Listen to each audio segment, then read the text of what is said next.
Je connais qu'une seule histoire où Jésus dit, je vous le dis en vérité, partout où cette bonne nouvelle sera prêchée dans le monde entier, on racontera aussi en mémoire de cette femme ce qu'elle a fait.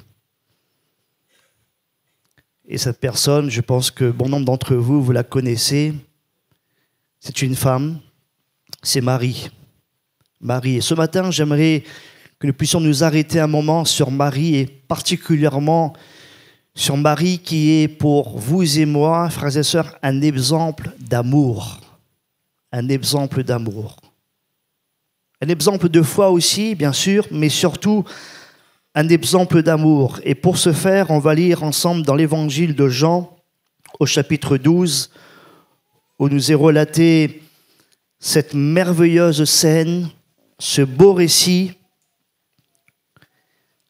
dans l'évangile de Jean, au chapitre 12, et nous lirons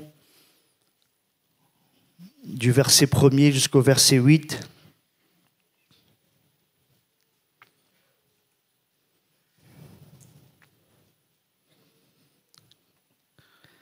« 6 jours avant la Pâque, Jésus arriva à Béthanie, où était Lazare, qu'il avait ressuscité des morts.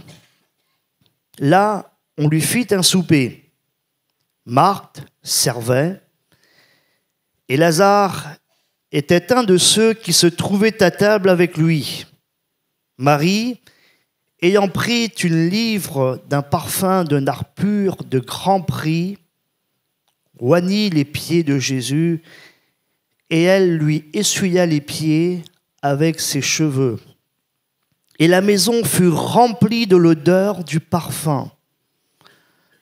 Un de ses disciples, Judas Iscario, fils de Simon, celui qui devait le livrer, dit « Pourquoi n'a-t-on pas vendu ce parfum 300 deniers pour les donner aux pauvres ?» Il disait cela non qu'il se mettait en peine des pauvres, mais parce qu'il était voleur et que, tenant la bourse, il prenait ce qu'on y mettait. Mais Jésus dit, « Laisse-la garder ce parfum pour le jour de ma sépulture. Vous avez toujours les pauvres avec vous, mais vous ne m'avez pas toujours. » Une grande multitude de Juifs apprirent que Jésus était à Béthanie et ils y vinrent, non pas seulement à cause de lui, mais aussi pour voir Lazare qu'il avait ressuscité des morts. Amen. Marie, un bel exemple d'amour. Nous avons aussi dans l'Écriture, frères et sœurs, des parallèles à ce passage que nous avons lu dans Jean. Et les parallèles se trouvent dans Matthieu et dans Marc également. Aussi, ce récit de Jean, c'est aussi à ne pas confondre avec un autre récit qui est similaire. Similaire, où là aussi une femme, elle est venue dans la présence de Jésus, mais cette femme, elle est qualifiée, on va dire, entre guillemets, d'une femme de mauvaise vie. Tandis qu'ici, c'est Marie de Béthanie, Marie qui est l'amie de Jésus, Marie qui est proche de Jésus. Tout à l'heure, on le verra, qu'elle est vraiment proche de Jésus. Il est bon de connaître un peu le contexte ici de ce récit, de cette scène. Vous savez, on est à l'approche de la Pâque, n'est-ce pas, dimanche prochain, donc on va célébrer la Pâque, on va célébrer la mort et bien plus la résurrection de Jésus. Et nous sommes ici, frères et sœurs, dans la semaine de la Passion, 6 jours avant la Pâque, comme nous l'avons lu, 6 jours avant la Pâque. Et la scène se passe à Béthanie. Béthanie, c'est un village, une ville que Jésus, il a beaucoup apprécié. Et il va s'y rendre à plusieurs reprises, avant de connaître la croix. Et la scène ici se passe à Béthanie, dans une maison où Jésus prend un repas, où Jésus, va prendre un souper. Et on serait peut-être tenté de croire, que cette maison, c'est la maison de Marthe et de Marie. Mais ce n'est pas leur maison. Et quand vous lisez les autres évangiles, c'est la maison de Simon le lépreux. Et c'est ainsi que Marie, dans cette maison, elle va manifester un exemple d'amour. Et ce matin, nous allons voir 3 aspects concernant cet exemple d'amour qu'a manifesté Jésus. Et plaise à Dieu que ce matin, frères et sœurs, par le Saint-Esprit, que le Seigneur aussi puisse ranimer notre amour pour lui. Ranimer notre amour pour lui. Je vois ici déjà en Marie, lorsqu'elle se présente dans cette maison, elle va manifester un amour entier. Un amour entier. Jésus est ici avec des personnes quand même intéressantes à la table. Hein. Vous savez, dans cette maison et autour de ce repas, il y a des personnes ici qui sont intéressantes. Et j'imagine aussi que les conversations aussi allaient bon train, puisqu'il y a Simon le lépreux, un ex-lépreux, guéri par Jésus. Il y a aussi Lazare, un ex-mort, que Jésus a ressuscité. Et j'imagine, vous voyez, donc, les conversations étaient intéressantes. Ah, tu as été guéri de la lèpre. Ah, tu as été, ressuscité par Jésus. Vous voyez, donc, je pense ici, la conversation était intéressante, entre ses invités. Puis nous voyons aussi Marthe. Marthe, elle est fidèle elle-même, n'est-ce pas? Elle est toujours dans le service, Marthe. Il est dit ici, Marthe, elle servait. C'était son service, vous voyez, c'était sa vocation. Et nous la trouvons ici bien fidèle à elle-même, toujours dans le service. Mais vous savez, le personnage principal de ce récit, ce n'est ni Simon l'ex-lépreux, ni Lazare l'ex-mort, ni Marthe, mais c'est Marie. C'est Marie. C'est Marie. Marie qui ne va pas faire beaucoup de bruit, n'est-ce pas? Du moins en parole. Mais je pense que en action, elle va quand même attirer, d'ailleurs, oui, elle va attirer les regards. Puisque il est dit dans Marc que Marie, elle va rompre, elle va rompre, vous voyez, donc un vase d'albâtre dans lequel était renfermé un parfum de nard pur de grand prix. Et ça fait du bruit, hein. Le vase a été rompu, vous voyez, et ça fait du bruit, vous voyez. Et là, donc, je pense que les conversations ont dû s'arrêter. Oh, qu'est-ce qui se passe? Les yeux étaient rivés sur Marie, surtout lorsque, après avoir rompu ce vase, et que là, ce vase contenait un parfum de grand prix, et que là, elle va oindre les pieds de Jésus. Elle va aussi les essuyer avec aussi ses propres cheveux. Oh, les regards étaient braqués sur elle, rivés sur elle. Il est bon de savoir que ce parfum, oui, comme nous dit l'Écriture, ce parfum était un parfum d'une haute qualité. Ce n'était pas, vous savez, un petit parfum, mais c'était un parfum, il est dit ici, de nard pur, de grand prix, très cher, très cher. Et d'ailleurs, nous voyons qu'il y a un homme ici, du nom de Judas Iscario, qui lui, on voit qu'il va estimer sa valeur à 300 deniers. Il a bien calculé, il était proche de l'argent, il va estimer sa valeur à 300 deniers. Et vous savez, frères et sœurs, en ce temps-là, à l'époque de Jésus, un denier, c'était un salaire moyen d'un ouvrier pour une journée de travail. 300 deniers, une année entière de salaire.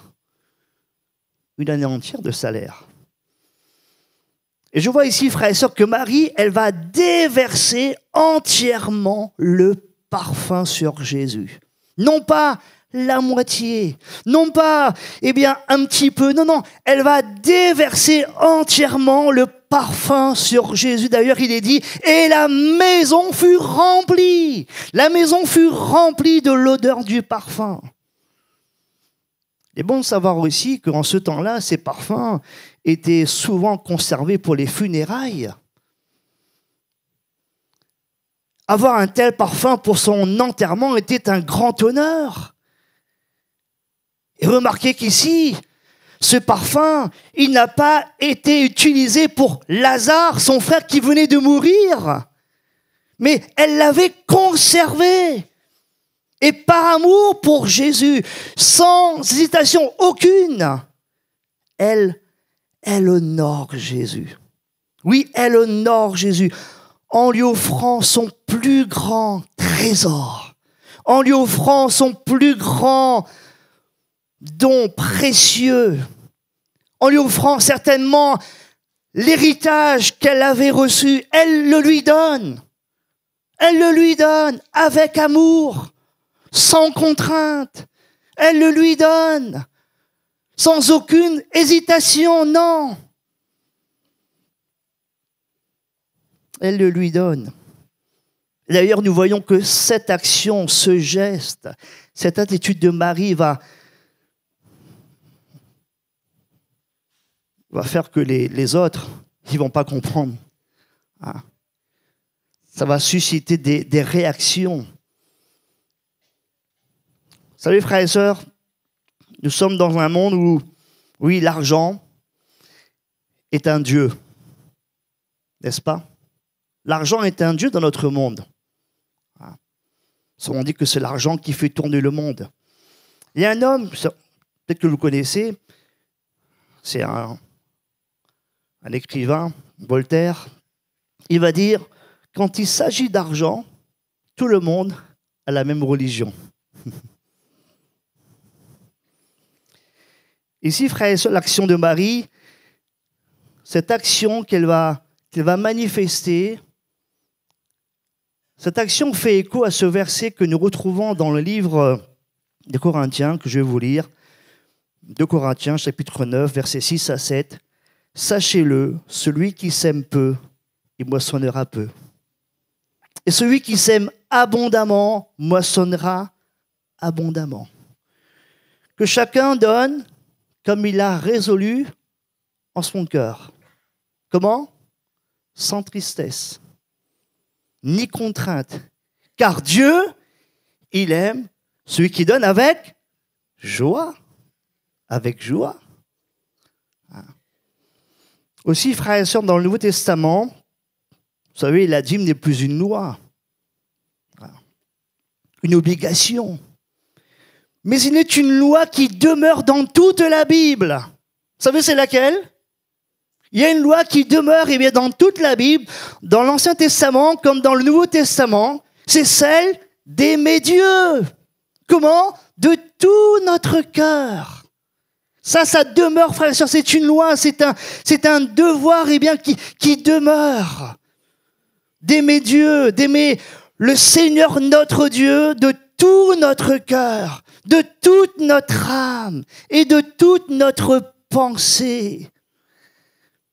Et permettez-moi ce matin de te poser cette question, oui, à toi, personnellement. Où en es-tu ce matin dans ton amour pour le Seigneur? Où en es-tu ce matin dans ton amour, pour ton Dieu? Est-ce que tu l'aimes? Oui, de tout ton cœur, de toute ton âme, de toute ta pensée?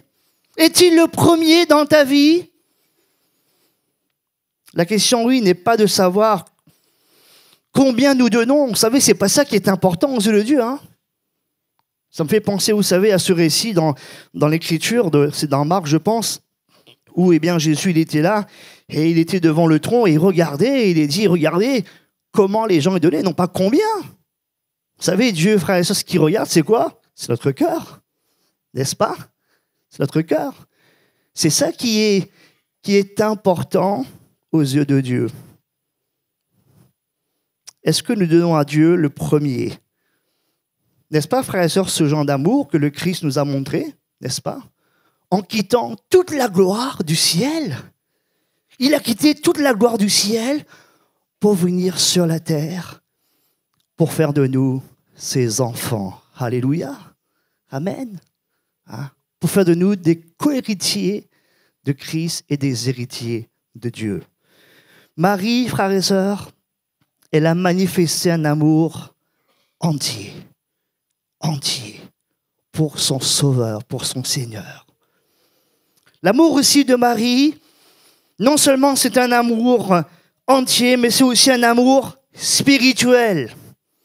Un amour aussi, même je dirais, divin, qu'elle a montré à l'égard de Jésus. Regardez donc au verset 4, un de ses disciples, lorsqu'il va voir cela, Judas Iscario, fils de Simon, celui qui devait le livrer, dit « Pourquoi n'a-t-on pas vendu ce parfum 300 deniers pour les donner aux pauvres ?» Il disait cela, non qu'il se mettait en peine des pauvres, mais parce qu'il était voleur et que, eh bien, tenant la bourse, il prenait ce qu'on y mettait. Mais Jésus dit, laisse-la garder ce parfum pour le jour de ma sépulture. Vous avez toujours les pauvres avec vous, mais vous ne m'avez pas toujours. L'amour de Marie a été aussi un amour spirituel. Vous savez, Marie, je l'aime particulièrement lorsque je la vois dans les Écritures et les rares fois où elle est présentée. Nous voyons Marie, c'est une femme sensible aux choses de Dieu. Elle était vraiment sensible aux choses de Dieu. Il y avait dans son cœur une soif. Elle avait soif, eh bien, de la parole de Dieu. Elle avait soif de Jésus. Elle avait soif de l'enseignement de Jésus. Elle avait soif, eh bien, de la parole de Dieu qui primait sur toute autre chose. Et d'ailleurs, eh bien, lorsque nous la voyons, eh bien, dans sa maison, avec aussi, oui, dans la maison de Marthe aussi, et eh bien, nous voyons toujours Marie, elle dit, elle était là, elle était assise aux pieds du Seigneur Jésus. Et elle écoutait sa parole, vous voyez, elle était assise aux pieds de Jésus. Elle écoutait sa parole. Elle aimait Jésus. Il y avait un amour qui était là, frères et sœurs, vous voyez, eh bien, qui faisait que plus rien ne comptait pour elle, si ce n'était qu'être aux pieds de Jésus, recevoir sa parole. Oh, eh bien, recevoir ses conseils. Marie, assise aux pieds du Seigneur, écoutait sa parole. Et là encore, cette soif va aussi amener une réaction. Celle de sa sœur, sa propre sœur Marthe, qui était là et qui va dire, mais Seigneur, cela ne te fait-il rien que ma sœur elle me laisse seule pour servir? Dis-lui donc de m'aider. Et Jésus dira, mais Marthe, tu t'inquiètes et tu t'agites pour beaucoup de choses. Une seule chose est nécessaire. Et Marie, elle a choisi la bonne part, qui ne lui sera point ôtée. Amen. Et là encore, frères et sœurs, dans ce récit où nous sommes ce matin, eh bien, son geste, son attitude, va susciter encore des réactions de la part des disciples. Oh, elle a essuyé quand même des reproches, Marie. Pourtant, et Dieu merci de ce que Jésus était là, quelque part aussi, pour dire, mais elle a fait une bonne action. Pourquoi lui faites-vous de la peine? Et parfois, frères et sœurs, nous pouvons aussi être incompris des autres. Nous pouvons être incompris des autres et essuyer aussi des reproches, essuyer aussi des paroles qui sont des paroles eh bien, blessantes à notre égard, alors que nous sommes là, vous voyez, dans un domaine spirituel, poussés par le Saint-Esprit, poussés par l'amour de Dieu, vous voyez, et ça, les autres ne comprennent pas, parce qu'ils n'ont pas reçu peut-être eh bien, ce que moi, j'ai reçu du Seigneur, tout comme Marie ici, frère et sœur, elle avait reçu des choses de Dieu. Et oui, et ça, les autres, ils ne vont pas comprendre, ils ne l'avaient pas reçu. Les proches de Jésus, les disciples de Jésus. Et dans les passages parallèles à celui-ci, nous voyons que frères et sœurs, ces disciples, eh bien, il est dit qu'ils vont être indignés. Vous vous rendez compte? C'est fort quand même comme mot, face à cette à cette attitude, à ce geste de Marie qui va rompre le parfum, qui va déverser ce parfum sur Jésus. Oh, il y aura l'indignation. Pire, l'irritation. Les disciples, hein, c'est pas des étrangers. Hein. On peut comprendre encore lorsque ça vient des étrangers, mais là, ce sont les propres disciples de Jésus. L'irritation. Mais même aussi, ils vont dire, hein, dans ces passages parallèles, ils vont parler de gaspillage. À quoi bon cette perte? Oh, c'est du gaspillage. Ce parfum, eh bien, qui vaut plus que 300 deniers, on aurait pu eh bien, le vendre et le donner aux pauvres. Ah, c'est bien, hein? C'est bien de penser à cela. Les frères et sœurs, vous savez, ce que nous offrons au Seigneur, frères et sœurs, ce que nous offrons au Seigneur, est-ce du gaspillage? Ce matin, frères et sœurs, est-ce que, en offrant votre temps, en offrant, frères et sœurs, eh bien oui, ce temps que vous mettez à part, est-ce que c'est du gaspillage? Offrir ce temps de louange à Dieu, est-ce du gaspillage?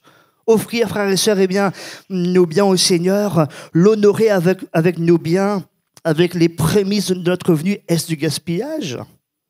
Je laisse ça à votre réflexion. Ici, Judas Iscario, celui qui allait livrer Jésus, il va dire « Mais oui, il fallait vendre ça et puis donner aux pauvres. » Il y avait de quoi, là, faire une œuvre sociale, une action envers les autres. Oui, certes, bien sûr. Et remarquez ici, il avait bien calculé la valeur de ce parfum, 300 deniers, il avait bien calculé, il avait bien évalué. Mes frères et sœurs, vous savez, Judas, il ne se mettait pas en peine des pauvres, comme peut-être il laisse entendre ici. Il y avait aussi une soif dans son cœur. Il y avait aussi un amour dans son cœur. Mais une soif différente de celle qu'éprouvait Marie, un amour différent eh bien, de celui qu'éprouvait Marie. Nous savons que la soif qui était dans le cœur de Judas, c'était l'argent, n'est-ce pas?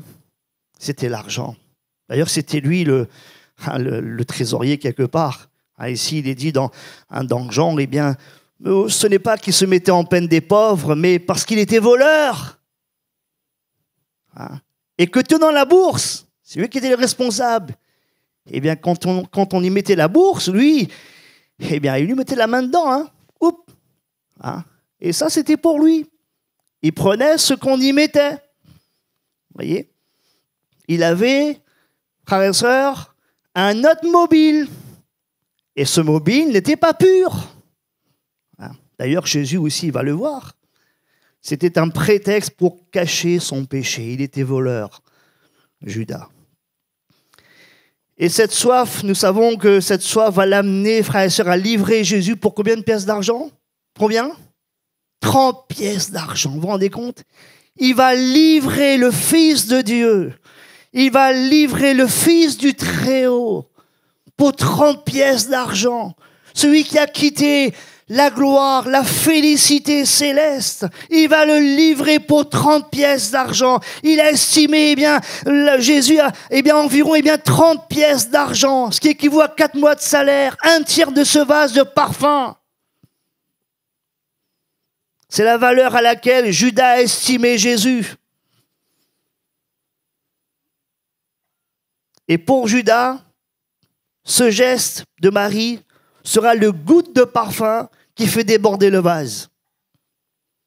Et oui, puisque dans les passages parallèles à celui-ci, nous voyons bien que c'est à partir de cette scène qu'il va voir les principaux sacrificateurs afin de livrer Jésus entre les mains, vous voyez, des chefs religieux.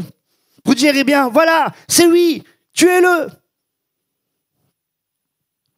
Frères et sœurs, Marie, elle donnait son affection, n'est-ce pas, à celui qui avait le plus de valeur pour elle, son Seigneur. Un amour, frères et sœurs, spirituel.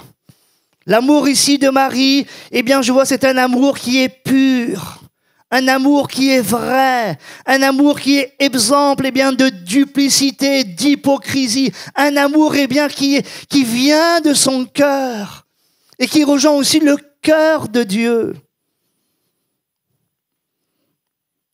Permettez-moi de vous poser une autre question. Peut-être faisons-nous beaucoup de sacrifices pour notre famille, pour notre travail, et on le fait par amour. Et oui, j'aime ma famille, j'aime mon travail, je me donne, je le fais par amour. Mais cet amour est-il spirituel? Dans ce sens, est-ce que cet amour priorise-t-il les choses de Dieu? Ou sert-il d'excuse pour que je ne puisse point m'engager? Voyez, comme le Seigneur, il désire que je m'engage. Marie, frères et sœurs, je vois aussi, elle est en phase avec l'œuvre de Dieu. Je rappelle ici, on est dans la semaine de la Passion, où beaucoup de choses vont se passer avant l'arrestation de Jésus, avant sa crucifixion. Des moments importants ici que va vivre le Seigneur Jésus avec ses disciples, mais aussi particulièrement avec aussi Marie en l'occurrence ici. Marie, elle est en phase avec l'œuvre de Dieu. Elle est en phase aussi, oui, je le dirais, avec le Saint-Esprit. Il y a une harmonie, il y a là une communion avec le Saint-Esprit. Alors que les disciples, eux, ils ne le sont pas. Ils ne sont pas dans cette phase. Ils ne sont pas en phase, avec l'œuvre de Dieu, comme Marie, elle l'est. Et cela bien que Jésus leur eût parlé, de sa mort, de sa crucifixion, de sa résurrection. Jésus avait préparé ses disciples. Il leur avait annoncé ces choses. Mais ils ne comprenaient pas l'œuvre de Jésus. Ils ne vont pas comprendre ces choses. Et d'ailleurs, Jésus va dire ici, mais vous avez toujours les pauvres avec vous. Vous pourriez toujours, vous occuper des pauvres. Vous aurez toujours l'occasion, de vous occuper des pauvres, de faire une œuvre sociale, de bienfaisance, oui. Mais moi, vous ne m'avez pas toujours. Mais moi, vous ne m'avez pas toujours, dira Jésus. Et frères et sœurs, voyez ici, Marie aussi, elle manifeste un discernement spirituel, n'est-ce pas? Et oui, elle va discerner ici quelque chose de divin, quelque chose de spirituel. Et d'ailleurs, Jésus va dire, la concernant, elle a fait une bonne action à mon égard. Elle a d'avance embaumé mon corps pour la sépulture. Elle était, en corrélation avec l'œuvre de Jésus qui allait, se faire à la croix du Calvaire. Ce n'est pas le hasard qui a fait cela, mais vraiment, elle était proche de Jésus. Elle était une amie intime de Jésus. Et elle savait que c'était le moment pour elle de venir dans cette maison, de rompre ce parfum, de oindre les pieds de Jésus, de lui offrir, ce qu'elle avait de meilleur, son cœur, son amour entier, son amour spirituel. Et vous savez, plus tard, il y a des femmes qui vont venir, n'est-ce pas? Plus tard, des femmes, vont venir pour embaumer le corps de Jésus, mais c'était trop tard. Vous voyez? Parce que Jésus était déjà ressuscité. Vous voyez, elle est venue au bon moment. Amen. Frères et sœurs, vous savez, le Saint-Esprit aussi, lorsque nous sommes en harmonie avec lui, il nous conduit, n'est-ce pas? Il nous conduit dans les voies de Dieu et on est là au bon endroit, on est là au bon moment, frères et sœurs. Et là, nous voyons le Seigneur aussi, donc, être glorifié, être manifesté, puisque nous avons été, là, au bon endroit. Le Saint-Esprit nous y a conduits, n'est-ce pas? À noter aussi l'intervention, encore une fois, de Jésus pour remettre un peu les pendules à l'heure. Et il fallait, Vous savez, les disciples, ils étaient bien braves, mais ils avaient encore des défauts, n'est-ce pas, chez eux, des lacunes, des reproches, des jugements inappropriés, voyez. Et là, Jésus, il va faire taire ses détracteurs. Ne lui faites pas de la peine. Elle a fait une bonne action à mon égard. Et enfin, je termine avec le troisième point concernant cet amour, après avoir vu un amour entier, un amour spirituel. C'est aussi, Marie, un exemple d'amour humble. Humble. Marie ne manifeste pas un amour qui la pousse à se mettre en avant.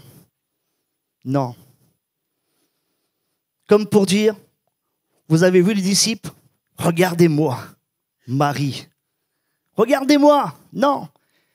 Elle n'est pas là pour s'enorgueillir, loin de là. Vous savez, nous sommes dans un monde, voyez, où le tape à l'œil, eh bien de plus en plus, voyez, ça prend de l'importance, ça prend de l'envergure. Et Marie, elle n'est pas dans cet état d'esprit.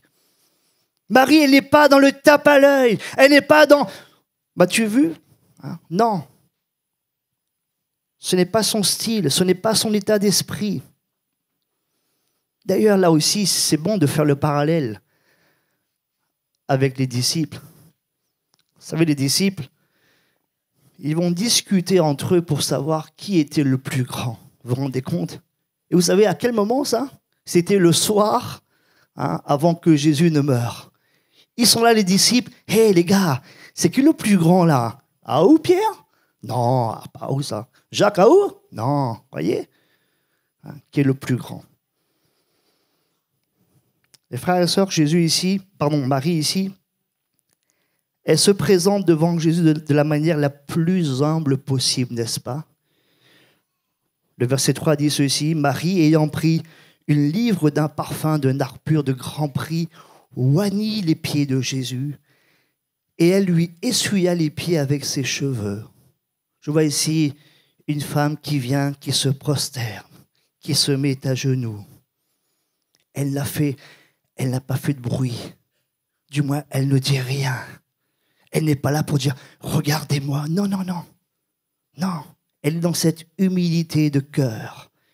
Et comme nous l'avons chanté, il y a deux chants particulièrement que nous avons entonnés ce matin. Et il est important de chanter, mais surtout de réaliser ce que nous chantons, de réaliser les paroles que nous chantons. Et dans deux chants ce matin, il était parlé d'indignité. Mon cœur est indigne et mauvais. Le cœur plein d'indignité, n'est-ce pas? Et quelque part aussi, frères et sœurs, Marie, c'est ce qu'elle manifeste, son indignité. Voyez? Et je vois également ici, frères et sœurs, en Marie, c'est comme le pécheur qui a été sauvé par grâce, sauvé par grâce, cette faveur imméritée. Mais il y a cet amour qui est là. C'est l'amour du pécheur. L'amour du pécheur pour son sauveur. Et nous voyons que, frères et sœurs aussi, Marie, elle avait confiance que Jésus accepterait toujours son amour. Le psaume 51, ces versets, je pense, c'est bien que nous les connaissons tous. Si tu avais voulu des sacrifices, je t'en aurais offert.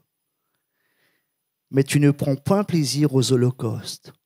Les sacrifices qui sont agréables à Dieu, c'est quoi? C'est un esprit brisé. Ô Dieu, tu ne dédaignes pas un cœur brisé et contrit. Amen. Marie, elle était dans cet état d'esprit, un cœur humble, un amour humble. Alors je vais conclure, frères et sœurs. L'amour de Marie est un exemple, un amour entier, un amour spirituel, un amour humble, un amour que Jésus va approuver. Car c'est avec ce genre d'amour aussi, frères et sœurs, que Jésus nous a aimés jusqu'à aller à la croix, n'est-ce pas? Quand nous voyons Jésus, il nous a aimés entièrement. Il nous a aimés entièrement, d'un amour parfait. Il s'est donné à la croix.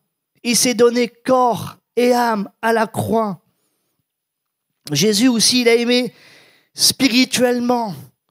Vous savez, Jésus, il n'a jamais eu peur de dire la vérité. Il a toujours dit les vérités spirituelles.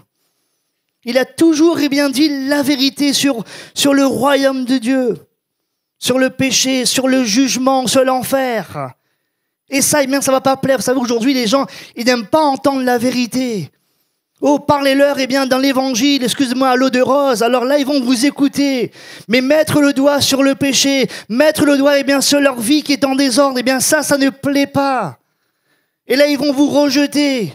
Ils vont vous dire, mais vous manquez d'amour. Frères et sœurs, Jésus, n'est-ce pas ce qu'il a vécu?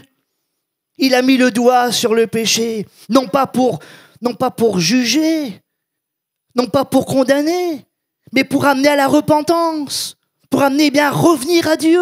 Repentez-vous, revenez à Dieu. Mais ça, les gens, vous voyez, ça ne leur plaît pas. Et Jésus, il a été rejeté. Il a été rejeté à la croix. Il a connu la mort à la croix. Parce que ces paroles, vous voyez, ne vont pas plaire. Ces paroles n'ont pas trouvé un écho favorable, dans le cœur de celles et ceux qui l'ont écouté. Alors que Jésus, il a aimé avec le plus grand amour, selon le plan de Dieu, oui. Jésus, oui, il dit la vérité. Il a parlé des ténèbres, aussi de la lumière, de la mort et aussi de la vie, n'est-ce pas? De l'enfer et aussi du ciel. Tout le conseil de Dieu, Jésus, il est venu pour nous le révéler. Et enfin, Jésus aussi, frères et sœurs, il a aimé humblement. Il a pris la forme d'un homme, d'un charpentier. Il a aimé avec humilité. Amen. Alors ce matin, où en es-tu? Ce matin, où en êtes-vous avec l'amour de Dieu? Qu'en est-il de ton amour pour Dieu, mon frère, ma sœur, ce matin? Est-ce que ton amour est entier? Est-ce que ton amour est spirituel? Est-ce que ton amour est humble à l'égard de Marie, comme Marie?